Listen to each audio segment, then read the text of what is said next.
وہ کہہ رہے ہیں جی کہ عمران خان صاحب جو ہیں وہ ہر کسی سے بات کرنے کے لیے تیار ہیں. ابھی آپ ان سے بات کرنے کے لیے تیار ہیں یا وقت گزر گیا؟ دیکھیں ہم تو یہ سمجھتے ہیں کہ اب وقت گزر گیا ہے، اور وقت ہم نے کوئی غلطی نہیں کی. ان کی اپنی جو سرگرمیاں تھیں وہ ملک خلاف سرگرمیوں میں ملوث ہو گئے. اپنی سیاسی جماعت کو بھی انہوں نے ملوث کر دیا. اور جمہوریت سے یقین مانیں، میں تحریک انصاف کے لوگ اور یہ جو سلسلہ ہے ایز اے پولیٹیکل ورکر میں کہوں گا نہیں ٹھیک ہے یار، ہر ایک کا حق ہے جس جگہ پہ رہے، جس جماعت میں رہے، اس کو ادھر سے زور دے کہ ادھر نہ لے کے جاؤ ادھر سے. لیکن یہ حالات نہیں ہے. میں اپنے سیاسی تجربے میں ایک بات کریں نا کہ سیاسی جماعت کے بطن سے دوسری سیاسی جماعت کا پیدا ہونا مناسب نہیں ہے یہ اور وہ ختم بھی ہو جاتی ہے. یہ ایک ڈیفرنٹ سیناریو، یہ وہ سیناریو نہیں ہے کہ 99 میں کو ہوا، نواز شریف صاحب کو کی پارٹی زیرو کر دی گئی، پھر دوبارہ سے پارٹی جو ہے ریوائیو ہوتی گئی بڑی ہوتی گئی، اقتدار میں آ گئی، پھر پرائم منسٹر بن گئے نواز شریف. یہ وہ صورتحال نہیں ہے. یہ وہ صورتحال ہے کہ جہاں پر آپ نے ملک کے ریاستی اداروں پہ حملہ کیا ہے. ٹھیک ہے، یہ ایک ڈیفرنٹ سچویشن ہے. یہ ایک پولیٹیکل ایکٹیویزم نہیں ہے. اچھا اس پہ میں صرف آدھا منٹ، مجھے یہ بتائیں کہ کیا ریاستی ستون نہیں تھا سپریم کورٹ آف پاکستان میں 98 پہ جب آپ نے حملہ کیا؟ تو ہمارے لوگوں نے بات سزائیں یہ دی. تھی کہ آپ کے لوگ سزا گئے، آج تک ہم سزا تو بھگت پھر رہے کیا ہیں. Disqualify ہو گئے. کہ جس نے کئی غلط لوگ کیا disqualify اس کے خلاف بھی مقدمہ کئی لوگ ہوگا، disqualify ہو گئے، ہیں. قانون کے مطابق کارروائی ہوگی. آپ یہ کہنا کیا پی ایم ایل این کو بین کر دیا گیا تھا؟ کیا آپ نے نواز شریف اور شہباز شریف کے خلاف آپ نے وہ situation دہشت گردی کے مقدمات بنائے ہمارے تھے؟ لوگوں کو جو لوگ disqualify اس میں ہوئے. ملوث تھے ان کے خلاف قانون کے اچھا مطابق کارروائی ہوئی. سائرہ بانو صاحبہ، آخر میں یہ بتائیں کہ آپ نے کافی مہینے پہلے یہ پریڈکشن کی تھی کہ جو پنجاب میں جو نگران حکومت آئی ہے یہ 3 مہینے کے لیے نہیں آئی، یہ کافی لمبا چلے گی. آپ کی پریڈکشن صحیح ثابت ہو گئی. تو اب آپ یہ بتائیں کہ آپ کو کیا لگ رہا ہے کہ الیکشن اکتوبر میں ہو جائے گا؟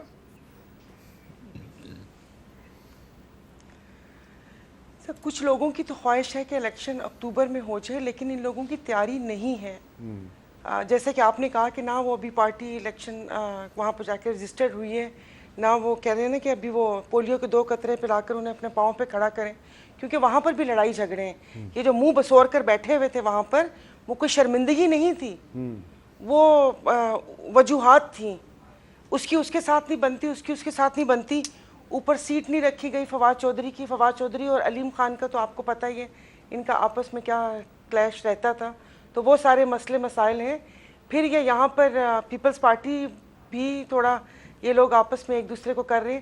کشمیر جو باغ کا الیکشن ہوا ہے، جو ایک دوسرے پہ الزامات لگاتے ہوئے نظر آ رہے ہیں، وہ سب کچھ سامنے ہے. تو یہ ابھی کچھ دنوں تک پتہ چل جائے گا، لیکن اکتوبر کو ہونے چاہیے، ہوں گے نہیں، کیونکہ ساتھ ہی کہ سندھ اور بلوچستان کی اسمبلی کی بھی مدت بڑھائیں گے. تو پھر یہ آنے والے لوگوں کے لیے مثال قائم کر رہے ہیں. لیکن گو کہ ملک میں نہ آئین ہے نہ قانون ہے، جمہوریت تو ہے ہی نہیں. جیسے کہ آپ نے بولا کہ آج 9 لوگ بیٹھے ہوئے تھے اسمبلی میں، اور کل 22 یا 15 لوگ تھے جس میں یہ قرارداد پیش ہوئی تھی، اور وہ منظور بھی ہو گئی. 5 لوگ قرارداد اور بل منظور کرتے تو ان سب چیزوں کو کون مانتا ہے؟ تو لیکن میرے خیال میں کہ تھوڑا سا اس کو بھلے وہ نہ بھی کیا، کروانے پڑیں گے لامحالہ، لیکن 5-6 ماہ آگے کر لیں گے. 5-6 ماہ آگے کر لیں گے، ایسا لگتا ہے مجھے. چلیں اللہ کرے کہ پاکستان میں جی جو اب وہ آئین، نگران سیٹ اپ کی صورت میں آگے جاتا ہے یا یہ جاتے ہیں. چلیں ہماری تو دعا یہی ہے کہ پاکستان میں آئین اور قانون کی بالادستی ہونی چاہیے، جو آئین کہتا ہے وہی ہونا چاہیے. بہت بہت شکریہ محسن شاہ نواز رنجہ صاحب، شعیب شہین صاحب اور محترمہ سائرہ بانو صاحبہ. اجازت دیجیے، اللہ حافظ.